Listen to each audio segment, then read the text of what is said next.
week we burrow deep into the most inner confines of Kookland and hopefully wind up dead center of the oddest portion thereof. We'll bring you a story called To Serve Man, written originally by Damon Knight. Now, if you've ever wondered how we'd react to the arrival of some honest-to-Pete saucers, next week's diet should be your meat. On the Twilight Zone, To Serve Man. Honest-to-Pete saucers. Wow. Can you imagine trying to speak like that nowadays? You would get bullied. You would just get, roasted. People would be merciless. So we've got an alien invasion of some kind, I'm guessing? To do with meat somehow? Somehow meat, yeah. Are the aliens the meat? To Are serve we the man? meat? Is this not literally to serve man, but literally to serve? We are feeding... Is the punchline going to be, it's a cookbook, it's a cookbook? Did it say cook? It was a cook in there. Well, I guess we can skip this episode then. What's the next one on the list? What do you think, Dan? Yeah, I guess I like food, so you know. You know what, Dan? This is why you're the most relatable member of our crew. Because I also enjoy food, but you're the only one brave enough to say it. Weird, me too. I'm glad I'm among such fine company. I'm not alone anymore. Wow.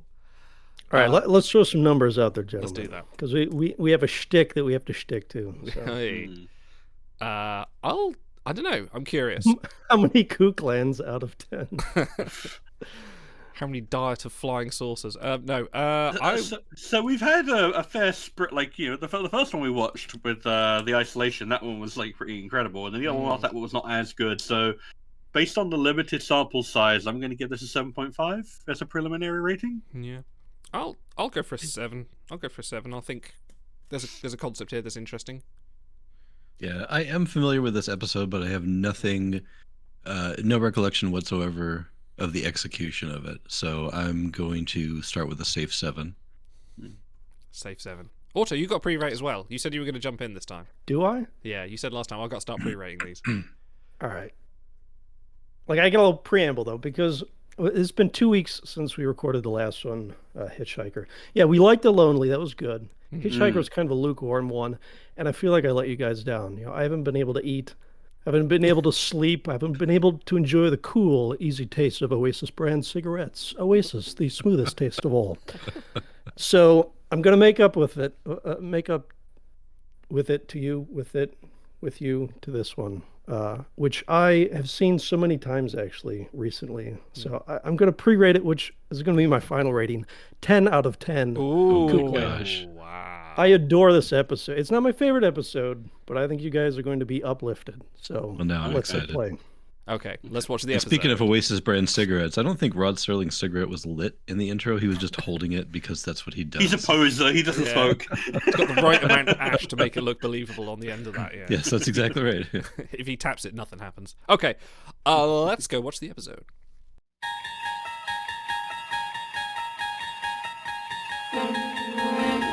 This is the dimension of imagination. It is an area which we call the Twilight Zone.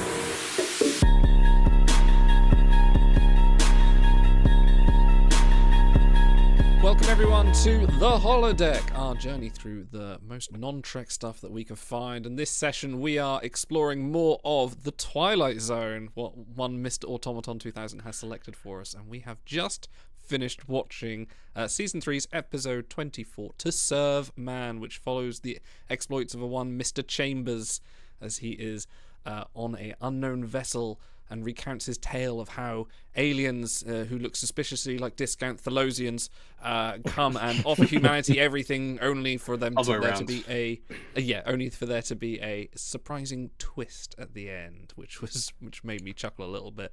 What a twist! What a twist! Said by the French ambassador. What did we think? How did we go for it? Otto, talk to us a little bit about why you selected this episode for us. So you can't not watch Twilight Zone, retrospective and not include this one. It's very well known to the point that it's parodied and referenced all over the place. You guys guessed the twist at the end before we even started. And so it's in season 3, and Dan, you remarked about the budget, which is one of the things, the detail to that I really love. But I'm watching through season 3 on a rewatch. There's some really boring episodes. There's like one in a nursing home. There's one with like an old man and his dog that died, and it's like slow stuff and it's boring stuff. And then this comes up, and it's like, holy crap! Like this, if you guys had watched them in order, I think you'd have an even greater appreciation for what this came out. And so this I mean, it's classic sci-fi. And so even though it's not my favorite, it is, I think, the best, the most well done Twilight Zone. And so I thought we would record 3 at a sitting. So I put this one at the end of day 1, what I thought would be day 1. All right, I want this taste in their mouths when they're done, and they'll want to come back and watch more Twilight Zone. So that's why it's here in the order. Starts Dad. Guess what? Like, I think Dan hit it on the head where it's like, that was 25 minutes and there was not a single... It's one of those things where, especially watching it from a modern perspective, there's so much time spent on what you would think is just kind of like window dressing of a lot of like, you know, navel gazing and like, oh, I need to set the scene by like trying to say spooky things. But it's like, no, it does actually contribute quite a bit to the mood and creating an ambiance and like an aesthetic. It's almost kind of like lulling you into a certain mood, as it were, so that you're more receptive to the... And it's like, it just gets you really primed and ready to just kind of accept it. And the only time I really felt myself kind of being dragged out of the world, or the version of the world that we got there, was when I was like, wait, was this like, you know, going from, oh, I'm on a 10-year exchange waiting list to, and I'm suddenly on the plane. And it's like, okay, well, that's a lot of time you just skip there. But that's fine. Like, that's like a thing that I noticed, but it's fine. Otherwise, it's very, very seamless. And there's just such an economy of dialogue and of ideas and some really clever staging and mise-en-scène and theming and just a really good music and surprisingly good effects for the time. Like I was fully expecting, because you watch like 60s stuff, especially like, you know, like the TOS. I love TOS like music, but it is very histrionic. It is very over the top. It is, you know, like loud blaring noises and like, you know, borderline like, you know, Afro funk beats because of how weird it sounds. But this was relatively restrained and allowed to just build a mood. And I feel like that's probably gonna be my pick of like, you know, the music was really, really fucking good. That it contributes so much to the mood. Like I just appreciate a good soundscape, especially in my sci-fi. It's really important, I find. And I feel like they did a really good job of making sure that it was of a time, like it was like the Cold War aesthetic, and that positioning of politics is so important to the story, but it doesn't feel dated, which is like, that's a really hard balance to pull off. The you touched on the music, and I want to mention something that we talked about pre-show here, that the music's actually Jerry Goldsmith, so all of our Star Trek fans will recognize that name. Not custom made for this episode, and this is where the editing work on this episode really shines. Everything chosen for this episode fits so perfectly. We mentioned there's quite a bit of stock footage used, but most of it, apart from the wide shots of the United Nations, really is incorporated very well. And I want to also mention that everything comes together to form a tension from the very first scene, where we open on Mr. Chambers' cigarette, and he's chain smoking in a chamber, and it's clearly some sort of science fiction chamber. So now, just in the very first frame of the show, we know it's science fiction, and we know there's some suspense involved, and we don't know exactly what, but we're along on the ride with Mr. Chambers, and then they start to bring in some supporting characters and develop really in a very fast pace, but develop a story that just unfolds, and you don't have time to sit back and second guess and reflect, because everything is just done so tightly here that you have no choice but just be swept along with the human race as we accept these new alien visitors and find out the secrets that they've brought with them. I want to also mention the leading man in this episode, so Mr. Chambers, played by Lloyd Bachner. We were pointing out just how smooth his voice was, and to his credit, he's lent a lot of voice work, in particular for Batman the Animated Series. So it doesn't say exactly which character, but yeah, he's contributed to the excellence of that show as well. Decades later. So really fantastic talent, drawing upon just some really notable names before we even get into it. I'll talk about Richard Keel's performance a little bit later, but I want to turn the the stage over to anybody else here. Yeah, so Richard Keel, like, guess what? He's Jaws. He's Jaws from The Spy Who Loved Me and Moonraker. And he is a giant of a man. 7'2". 7'2", That is massive. crazy. With or without the prosthetic head. Yeah. That's Which, an by the extra 3 way, inches right there. When they introduce him, like you guys all remarked as we were watching it, they do a great reaction shot of everyone. You see the shadow of the 9-foot Yes, Ken that was passing awesome. by, and everyone's like Yeah. staring up at him. So they really sold that right from That's the like beginning. a proper Hitchcockian like shadow shot. You know, you just see the shadow Yeah. lurking past everyone. It's almost one of those ones where other shows would spoof. It turns out he's actually only 1 foot tall or something like that. The shadow seems gigantic, but actually is really tiny. But sorry, carry on. Yeah. And the thing is with Richard Kiel is that he is cast primarily for his height. But yeah, he did a pretty decent job in the Bond movies of playing Jaws as a decent like henchman, with a bit of like more slapstick comedy, especially in Moonraker. And here, it's one of those things where I'm not quite. His performance is interesting because I'm not sure if it. Because guess what? As we were talking about, this is a show built around economy of shot and framing, and I imagine the director was extremely strict on exactly what you do on scene. Like there is no wastage here. So I almost wonder if that sort of lackadaisical, I couldn't care less, I'm barely functional here is a case of like it's intentional, and it's almost your first hint that the aliens are not quite here for. That they do have an ulterior motive. Well, it's odd because some that of they are just cloaking. Yeah, some of the aliens, you see the what were they called? The Canamites. The Canamites. Yeah. They come out later and they are smiling and they are a little bit more expressive. He kind of sort of looks a little bit like he's had a bit of a lobotomy taken out as he's sort of staring to the middle distance while this overall voice sort of narrates his thoughts. So it's a weird disconnect. It's probably the part that I think it's also a case of, it might be a case of they are trying to put on as placid and as unassuming and unthreatening a visage as they can possibly manage, for the fact that they are 9 foot tall. But I think there is a degree of like also. There's a degree of horror if you think about the implication of him being bored. Because if he's bored, then how many times has he done this? Well, yeah. How many times have they done this to other planets and literally turned them into penned like areas? Yeah, I mean, with little force fields and everything. That was the bit that shocked me, because I was just like, okay, this is the typical trope of alien comes, promises all the wealth, but actually they're up to something nefarious. We've seen that story told so many times everywhere, and this probably wasn't even the genesis of that.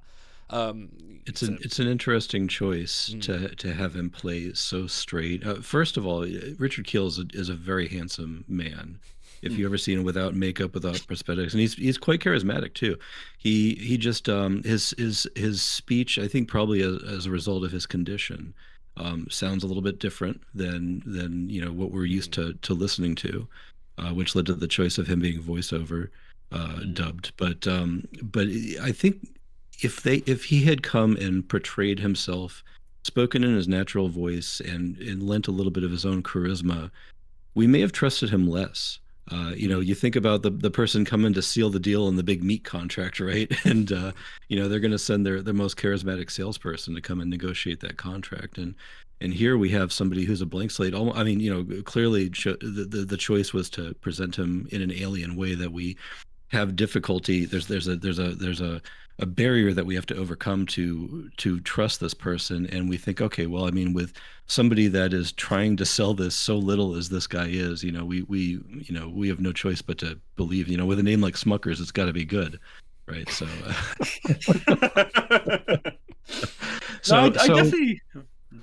I feel that he was underutilized, but I think that the choice was correct. Yeah, it's one of those things where it's like I definitely think it was intentional, and it's a case of they didn't they don't want to throw out your best salesman out there because that's suspicious. If you have to sell something, you're just like, okay, well, why do you want me to have this? There must be a catch. But if you come along and you present it as a case of, I can just go and take this to the guy along the road, and seem like you don't really care, then you just let the natural value of what you have to offer, and they have to offer a lot. Then it just speaks for itself, and you allow they allow humanity to essentially talk themselves into it by just making the deal too good to refuse. And that's essentially it's the case of, like you say, I think if they had gone full ball with correct charisma and shaking hands and kissing babies, you would have been even more untrustworthy. But as it is, he just seems bored. It's and that is initially weird, but it doesn't seem untrustworthy, and that's kind of like a very cleverly played bit of it, I think. So a couple of things. First of all, I believe Keel plays all the Canamits. I don't see any other credits. Oh, okay. There's a shot where we get two facing each other, and it looks almost identical. I think they actually did some, Oh, they did some like a mirror splicing scene. there Okay. and have him play everything. Because they had one seamless shot behind.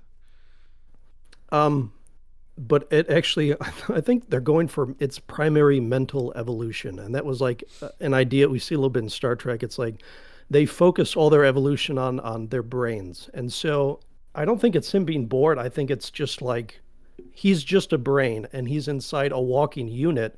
But that unit is no more than a husk for this great, you know, they said they're 500 times more intelligent than we are. And so actually, we'll get to later, but the juxtaposition of him like basically drooling with his mouth hanging open, and you have this 1950s radio announcer voice coming out. It's so like this is the hint of humor we thought we were going to get in episode 1, and I think it's a great choice because it's, you know, you want to present something that's so different from people. He's not going to shake hands and interact. He's kind of aloof almost, and it's just the voice from his brain that presents his personality.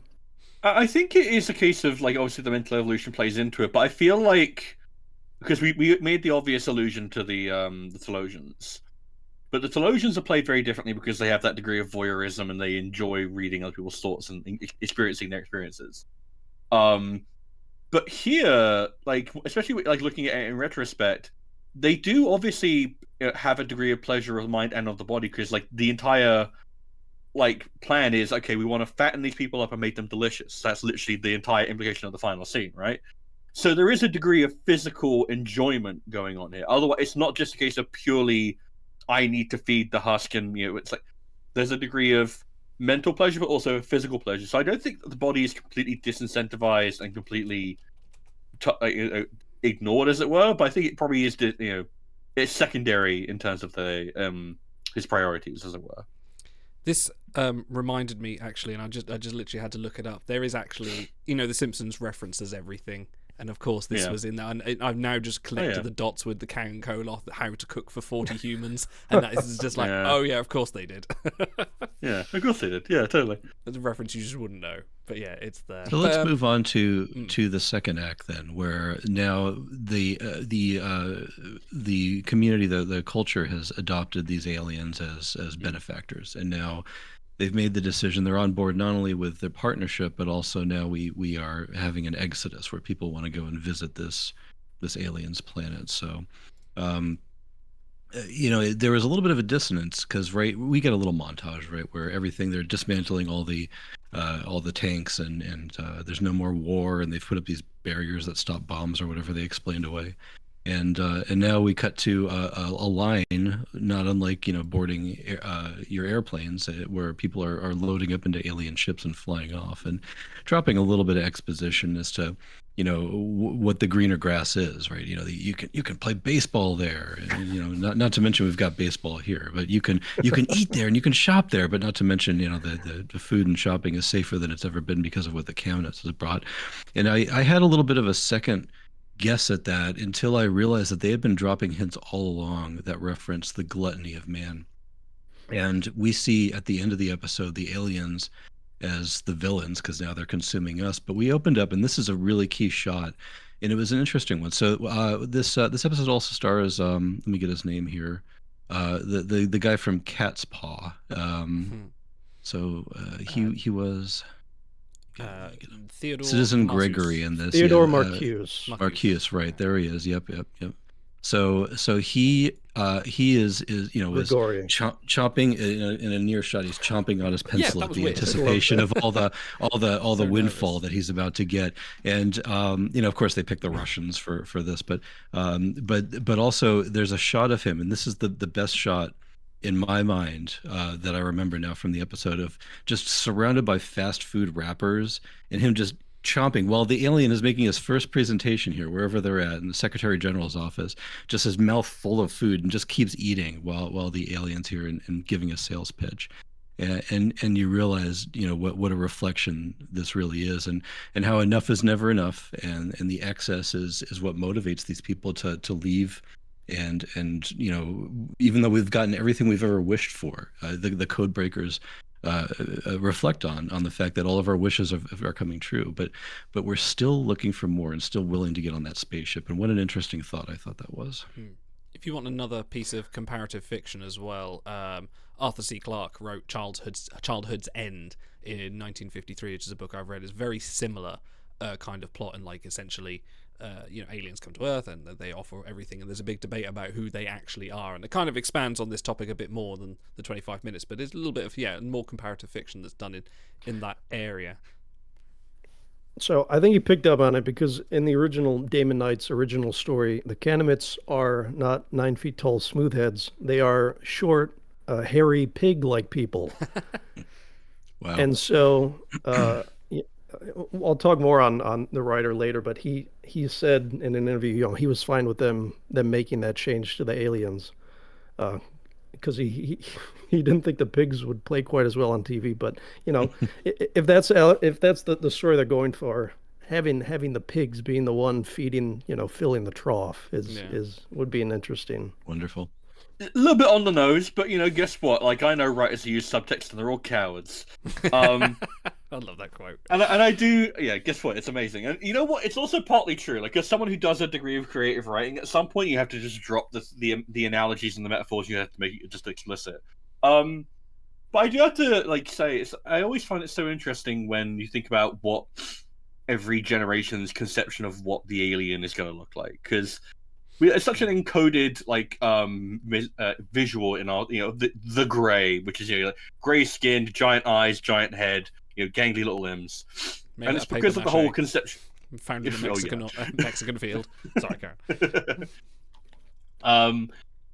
And it's always a case of the common conception is, well, they must be so very much intelligent to have gotten here before we did, so they must have gigantic brains.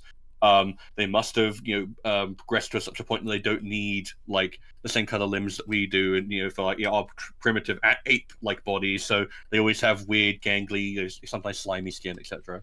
And it's just interesting to see that kind of reflected here, and kind of like the Pleiadians. But I don't know. Do you think that image has changed over time, or do you think is that still what you think of when you think of Alien, of a tall humanoid figure with a large brain? Is that kind of what you picture now, or because you guys are sci-fi fans, do you think that's changed? This is it. I mean, as not just science fiction fans, but as myself as a science fan, and positing the idea that if we do find alien life, it's more likely to be a moss on the side of a rock somewhere that we're going to endlessly subject to torture to prove it's sentient. We life as we know it is always kind of has transformed modern day contemporary thought from the Greys and what people like UFO hunters all around the world keep trying to push for into could be something entirely out of our imagination. So I think I've kind of pushed my thinking as to when we do encounter life is going to be beyond our scope if we do. So I want to point out, this Island Earth, 1955, about 7 years the junior of this episode, the iconic aliens from that movie, extremely large brains with veins popping out and goggle eyes, big-eyed monsters, BEMs we called them, and that persisted. And here we have somewhat a little bit more cerebral, a little bit smaller cranium, but a similar idea. And then drawing forward to the cage, where the Telosians just a few years later also just have the big brain. So there's clearly a concept, Mars Attacks, drawn upon the famous illustrations from the period. So this is were they ever considered intelligent though, the Mars Attacks aliens? I think they were just more just ruthless, weren't they? When they painted them in the movie, that was true, but they existed previously as just cigarette cards or trading cards. So they were, I don't know, apart from brutality, that there's a whole lot attributed to their stupidity. But anyways, the long of it is that this is just kind of what aliens look like, and that's been scaled down. And you're right, smoothed out stars over time. And I think that a lot of the change, really, we need to give credit to Star Trek for taking, and probably for budgetary reasons, right, reducing the amount of makeup that had to go on, all the way to the extreme of the Klingons just having a little bit of facial hair. But but I think over time it's certainly in the decades that spanned some of the real pulpy science fiction to now and to 10 years after this. I think that Americans not only got exposed to more science fiction, probably as a result of Twilight Zone, but also accepted more, and we were able to stretch the disbelief a little bit further to things that even looked a little bit more like us. Yeah, because it's like when you think of Star Trek aliens, like it's always a case of the planet of the hats. It's like the Klingons are human aggression dialed up to 100%. They are, Vulcans are our logic, etc., etc. Bajorans are spirituality, Cardassians are our ruthlessness. That's obviously a massive generalization. But that's kind of what they are used for in a story. Like you kind of know what you're getting in a story if a race turns up in Star Trek. And I thought it was kind of interesting that like we have these very archetypal aliens, especially at the time.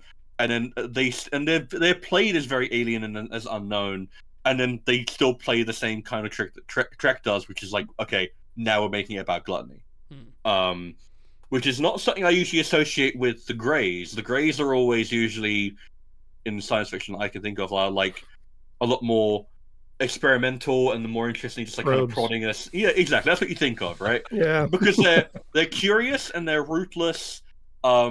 And there's almost a degree of not understanding us, and yet the candidates here are very, very canny and obviously do understand us. And I felt that's kind of an interesting bridge between a Grey-style alien, but still very much in more of a, I don't know, it doesn't quite feel 1950s or 60s in tone. It feels more in line with Star Trek than I feel they're presented here more as door-to-door salesmen.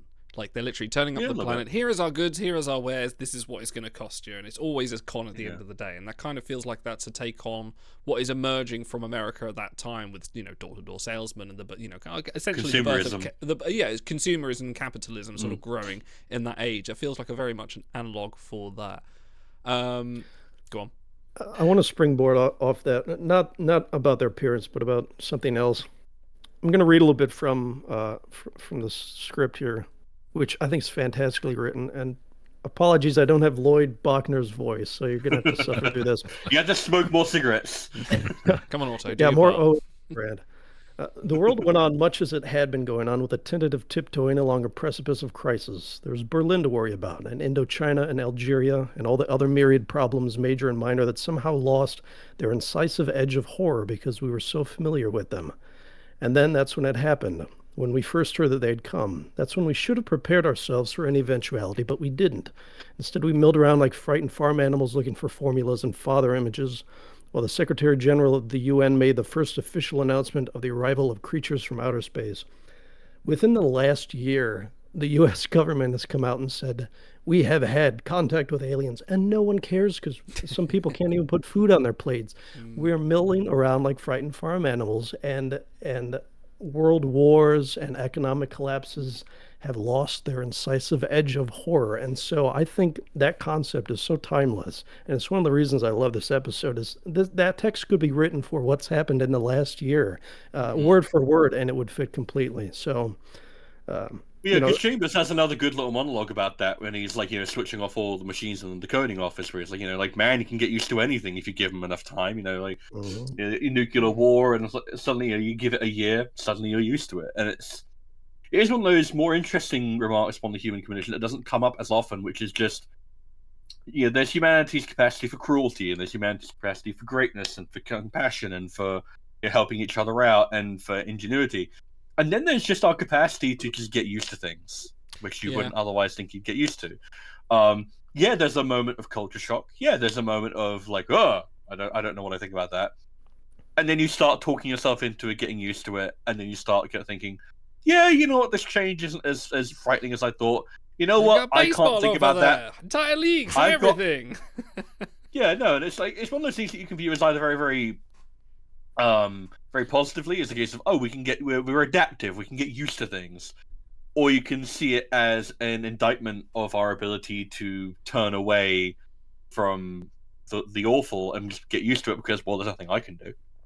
I think my rating for this, I think my rating for this episode is going up purely for the conversation we're having now. Like, literally, we've discussed pretty much everything that the episode kind of wanted us to talk about. That's good sci-fi, and that's like you said, that is good sci-fi. And I can see why this is good. This is good. This is a good thriller too, because you can't say that the episode did not give you hints along the way. And you mentioned frightened farm animals.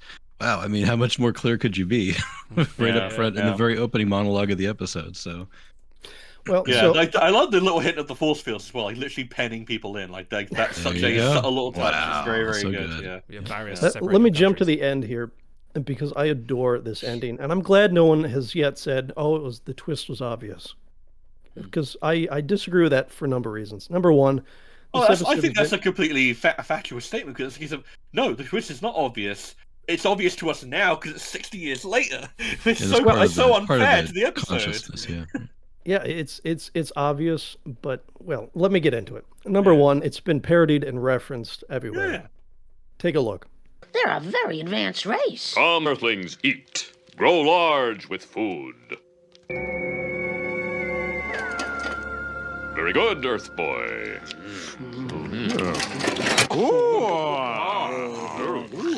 Excellent, Mr. Simpson. Excellent. Don't you see what's happening here? They're fattening us up so they can eat us.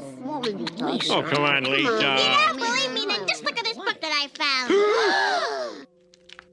Humans, you have stopped eating. Don't play dumb with me. We found your book. You mean this? It's a harmless cookbook. It's just a little dusty. Oh.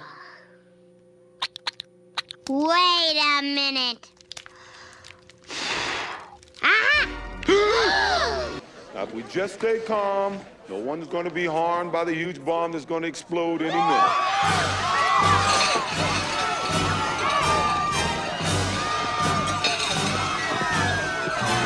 It's a cookbook!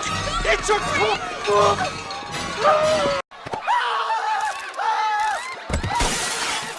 It's a cookbook!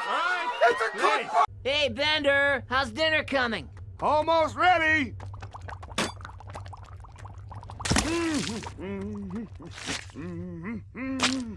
Ah, now for a dash of salt. Oh. That was suspicious. You betcha. Oh, Dawn. I know. You never know what's coming. The steak is not the power to serve men as a cookbook. I love you. Go away. So yeah, we've seen this in different shows and movies for years. So like you said, as soon as you guys saw that teaser with Serling, you knew. Number two, like you just said, they clue in the audience at every turn. You have the title. You have, that big title reveal halfway through the episode where they go, I hope so, I fervently hope. They keep giving you this line read. There's nothing ulterior in our motives, nothing at all. We only ask that you trust us, simply trust us. They keep doing the dramatic thing where it's obviously fake. You have the candidates staring and smiling as they're weighing people, and the bigger guy gets the bigger smile. Serling's teaser where he says this diet should be your meat. They're throwing it at you, so you know what's coming. But I love that it's actually just a setup. It's a false finish. The real twist, and it may be my favorite in all Twilight Zone, comes a minute later. So we get this great ending. The beautiful woman runs up and it's a cookbook, and they play this great sting, da-da-la, da-da-la, da-da-la, and he pulls away in the spaceship. And then they go back to the shot that they opened the show with, which I think is important because you're familiar with the character at that point. You're familiar with the spaceship. So, okay, the music lets down. You're starting to, whatever tingles you may have had if you were surprised start to go away, and you settle back into the story. They get about a minute of dialogue, and then they do a slow zoom in on Chambers, and they do something that they hadn't done in 100 previous episodes. He looks directly into the camera and says, are you on the ship with me? And so that, I think, is the real twist. It gives me goosebumps every time. And, breaking the fourth wall is nothing new. Maybe it was a little more fresh back then, along with a lot of other things. Yeah. But I like that they give you this fake setup that a lot of people are clued into. They get it. And so when they start to settle back in, no, you're here with me. And that's the real twist. And so I adore this ending. No, that was and the thing is with that is that it's not oversold as well. It's they leave it until the very last minute as just a bit of dramatic emphasis. That's a lot of restraint to that. You could have very easily broken that through and done it halfway through the episode as a more, because he's narrating throughout the entire thing.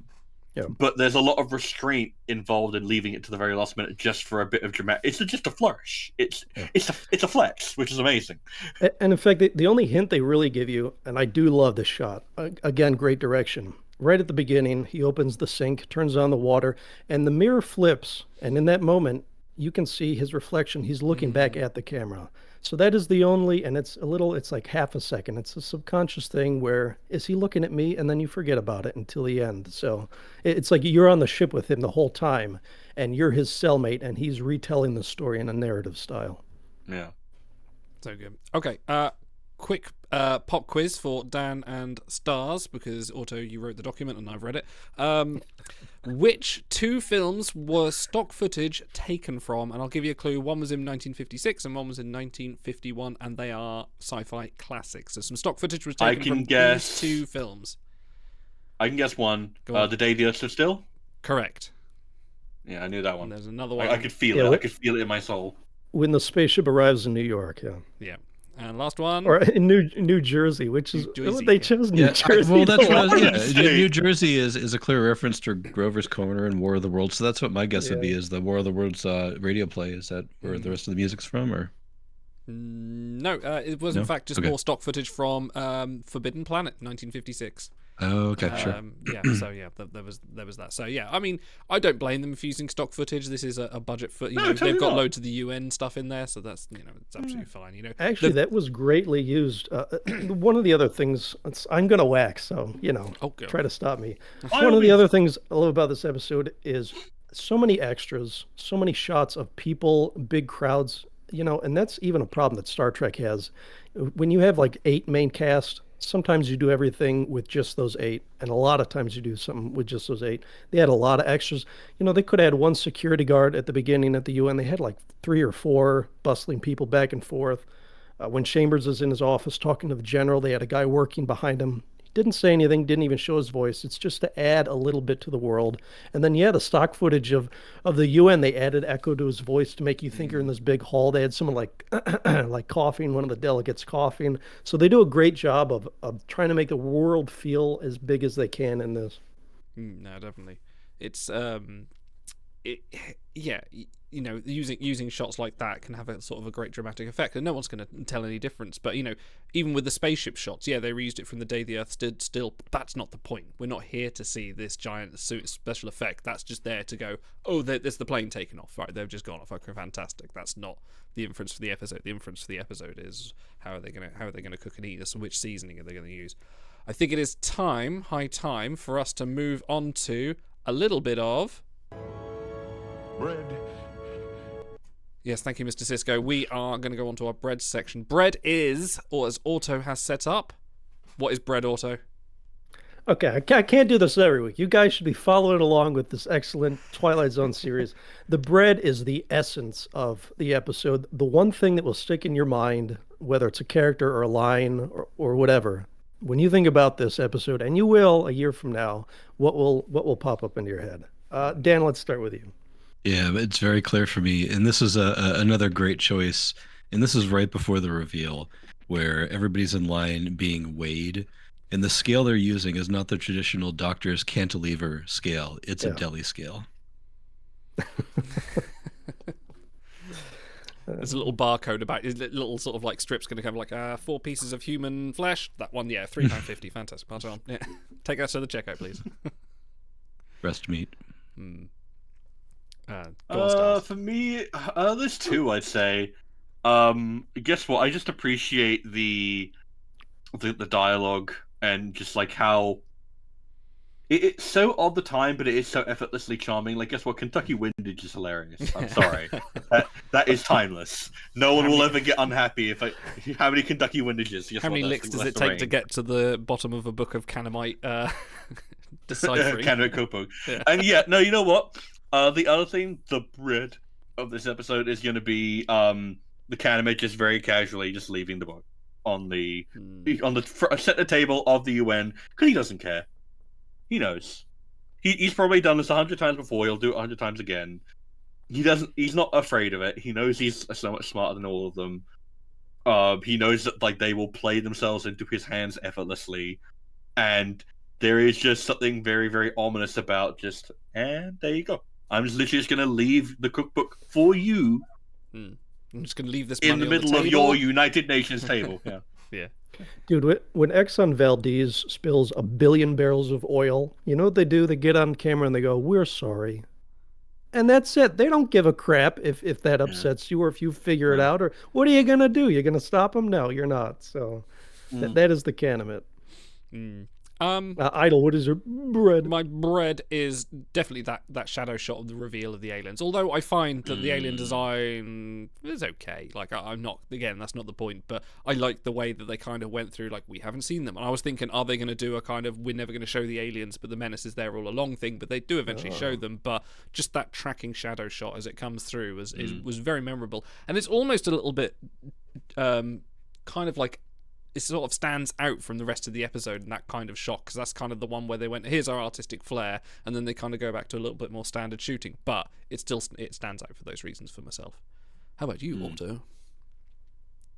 This is the breadiest bread of all 156 episodes of Twilight Zone. When I think Twilight Zone, I think specifically of this, and I know you didn't like it. It's Richard Keel. Howard Keel is Seven Brides to Seven Brothers. Forgive me.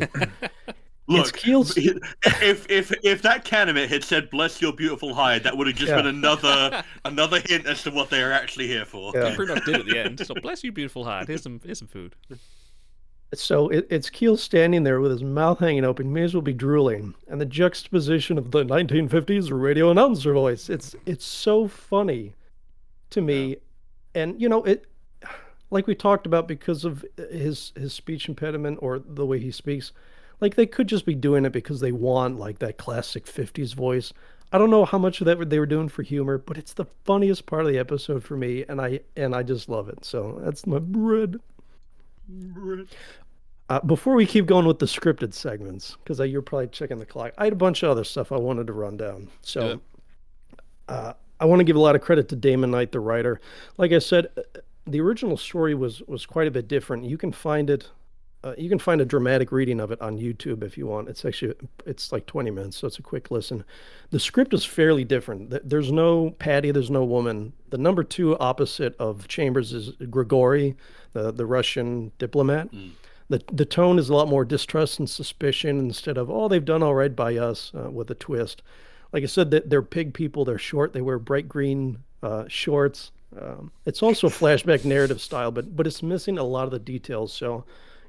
whoever rewrote this for the screen, I think, did a fantastic job. Rod Serling, as happened. He said the teleplay was by Rod. So. Oh, okay. So, but yeah, this is the writer Damon Knight has 2 credits on IMDb. This one, and the 1949 masterpiece Captain Video and his Video Rangers. So. Wow. Okay, that sounds like not a lot for film and TV, but he is a prolific sci-fi writer. He founded the Sci-Fi and Fantasy Writers Association. Family members say nice. Knight was especially proud of To Serve Man, which he originally penned 12 years before this. For Christmas one year, he had the original story printed on linen paper encased in a plastic spine and gave signed and numbered copies to 17 family members. Knight said, quote, and they were like, thanks, I would have wanted a washing machine, but whatever. Where are my socks? Come on, this is Christmas. Can't eat this. Not even some chocolate, you fucking cheap bastard. A Knight said, quote, I thought the adaptation was kind of neat. It made me famous in Milford, Pennsylvania. Suddenly everybody knew who I was. Originally, Knight depicted the cannons closer to pig-like people. He discussed the changes, saying, I didn't mind the aliens being acromegalic giants because I knew they couldn't film my pig people without making it look like a Disney film. The only thing that bugged me was Serling's treating the alien language as if it were just another kind of code. So he actually, from the reading I listened to, they barely even touch on it. They just, they still had people trying to decode it. So I thought that was actually kind of consistent. But cool. Okay. Because we're coming from Star Trek, we had a couple crossovers here. Dan, you mentioned one. Theodore Marcuse plays Korob in that terrible Catspaw episode. Don't watch it if you haven't. And actually, the 1950s, the Canamit's voice was Joseph Ruskin, who plays Galt in The Gamesters of Triskelion. He's in a couple other Twilight Zone episodes, too. So, and because I looked this up ahead of time, and because you like Richard Keel, he was actually the first choice in the Incredible Hulk series in the 70s before they pivoted to Lou Ferrigno. The Bill Bixby one, yeah. Yes, it would have been for the post-transformation Hulk, not the pre. The yeah, I was just thinking of like smaller and wide again. I was like, yeah. So that'd been interesting. That'd been cool. Yeah. Yeah, Keel's a So- cool guy. Like I've seen him like doing some interviews before. He's a really cool guy. Yeah, he sure is. But they keep casting him as awful hulking characters. It stands out in my mind as a Mystery Science Theater fan as Ega, where he plays, the hulking teenage idiot caveman that just wants to steal a woman, and it's just yuck. Yeah. Stray thought though. So if humans call aliens humanoids, do Canabots call humans cannabinoids? Let There me you go, tell you there's that the someone pun, was definitely on there's some the pun. cannabinoids in this episode. Actually, I was waiting for them to name drop their planet, but they keep saying our planet, like Yeah. flight whatever from Earth to our planet. Like I was waiting for a Canema or something. I guess that's the sci-fi nerd in me. Oh no, not the planet cannibal. Well, Oh.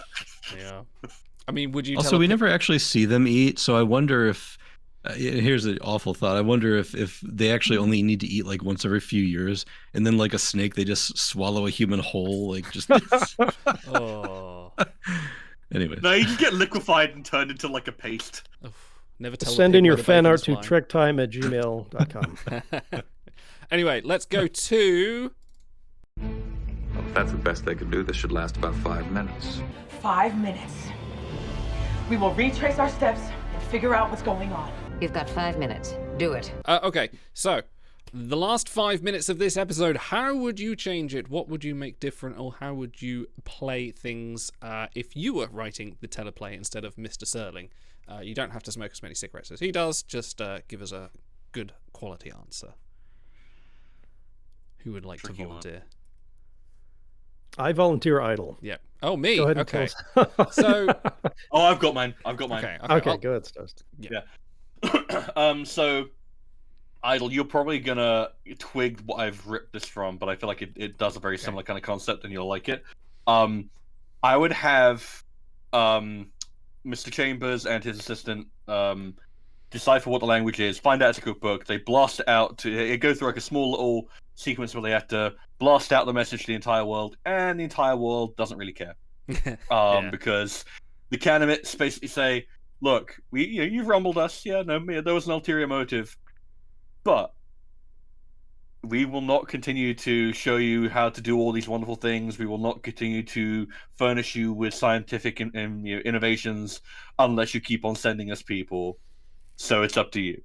Do you want to keep on sacrificing people, or do you want us to leave you all alone in your, and you can hope that the next alien race that comes along is as nice as us, and that we only eat some of you and not all of you. And then Chambers and his assistant get to watch as the entire UN is like, well, so you're all going to start drawing up lots, and it's going to suck for you, but it's going to be good for the rest of us. And that's how I would go. Remember for it. those unimportant countries that weren't invited to the UN General Council? Yeah.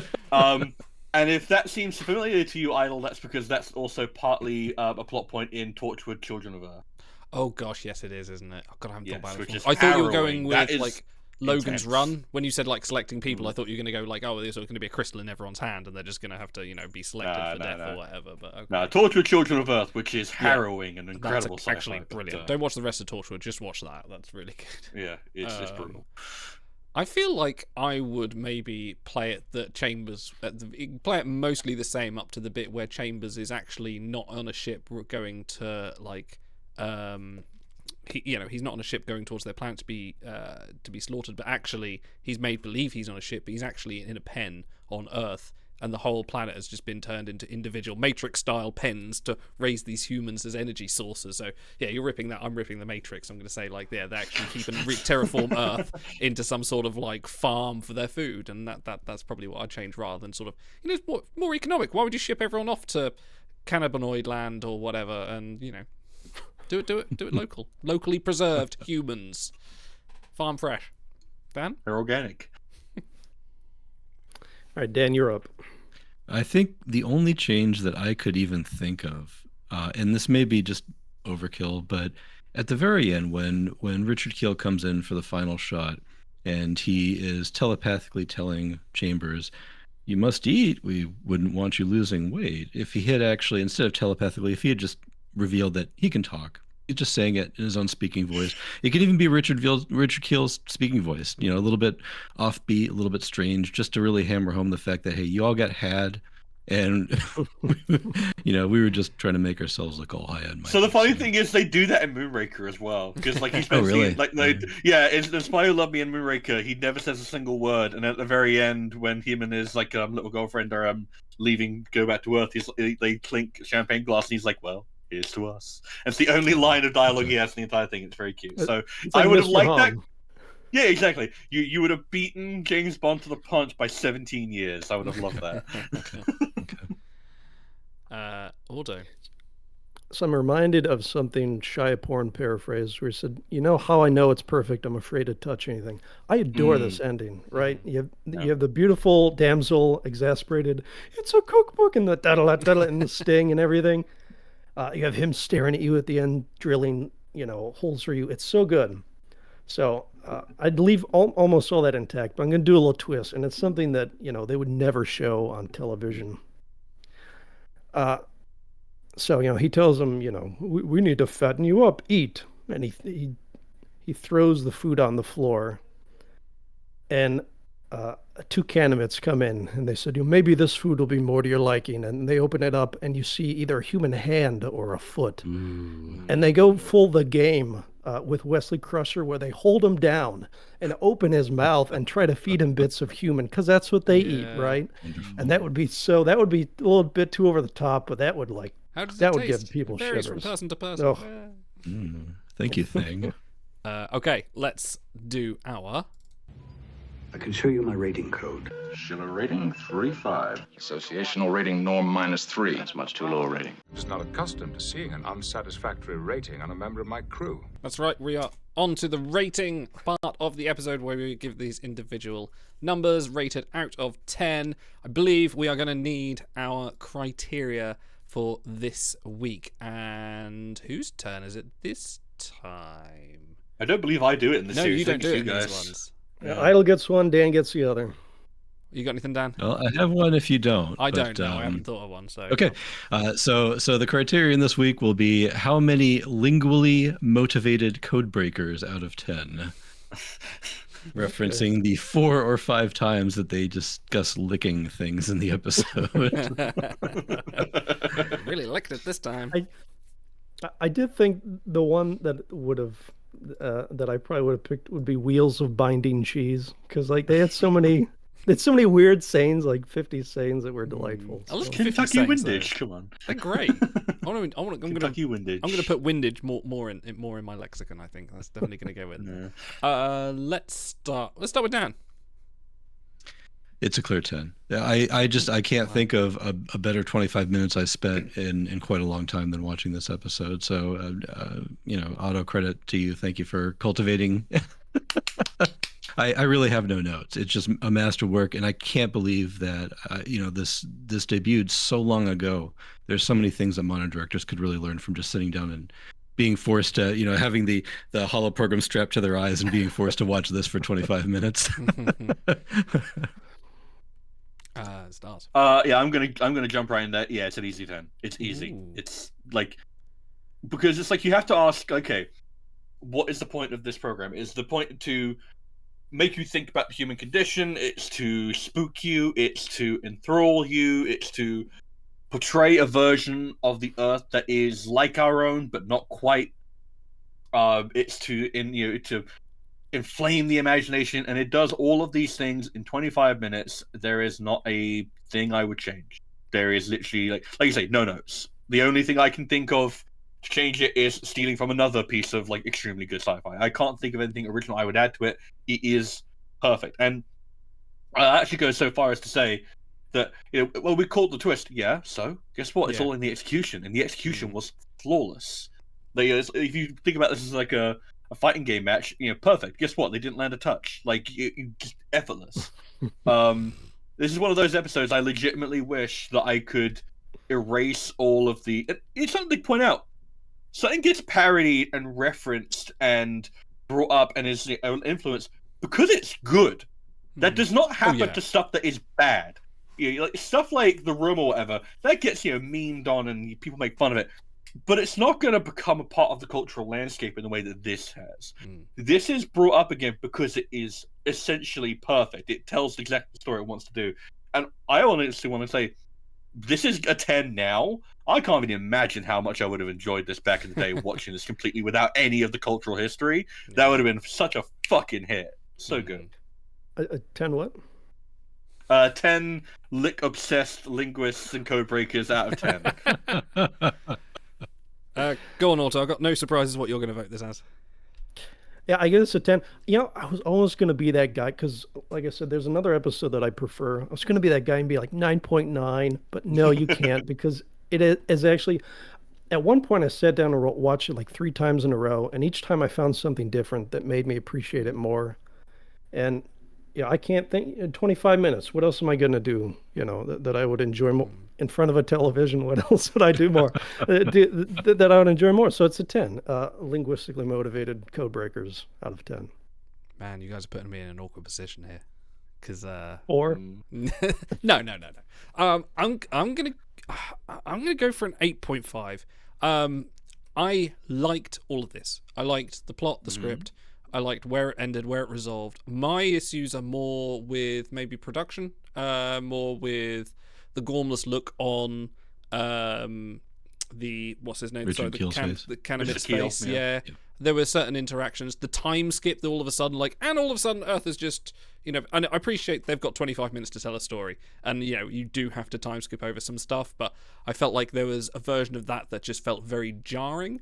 That being said, this is, like you're right, you're absolutely right. This is an absolute defining moment in science fiction history, but this is a story that has been adapted before. It's not wholly unique. It is probably even in a Greek parable somewhere about invaders coming over with rich gifts to Trojan horse their way into something else. You know, essentially it is the giant Trojan horse. But I like the idea of this being through the perspective of Chambers. I just wish that was highlighted a little bit more, because it was more kind of like Chambers was there to provide a little bit of wonderful exposition, and then it was off to the UN. It was the wider scale, the big picture, which is a worthy story to tell. But like I said before, I can't blame it because there's 25 minutes of it. But I feel like there was some aspects of it I thought they could have tweaked up. But that being said, 8.5, superb episode. I really like this. I was looking at the reason I'm rating that is because I was looking at my score for The Lonely, the first one we did, and I actually think I prefer The Lonely to this.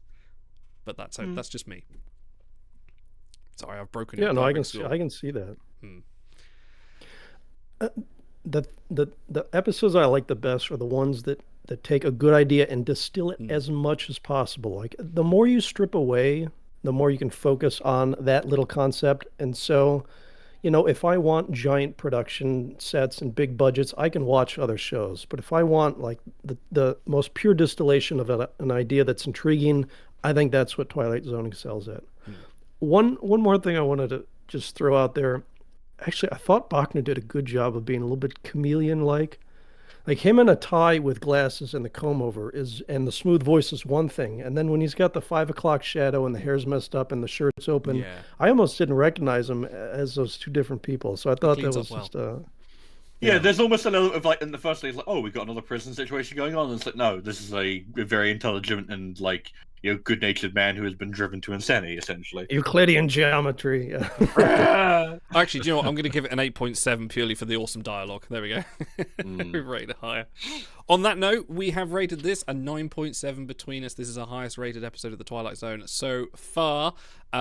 Join us very soon as we will be beginning our review of Will the Real Martian Please Stand Up? And I really hope there's an Eminem cameo. Probably not. See you next time. Tricky, but I'm up for it. Stay hungry.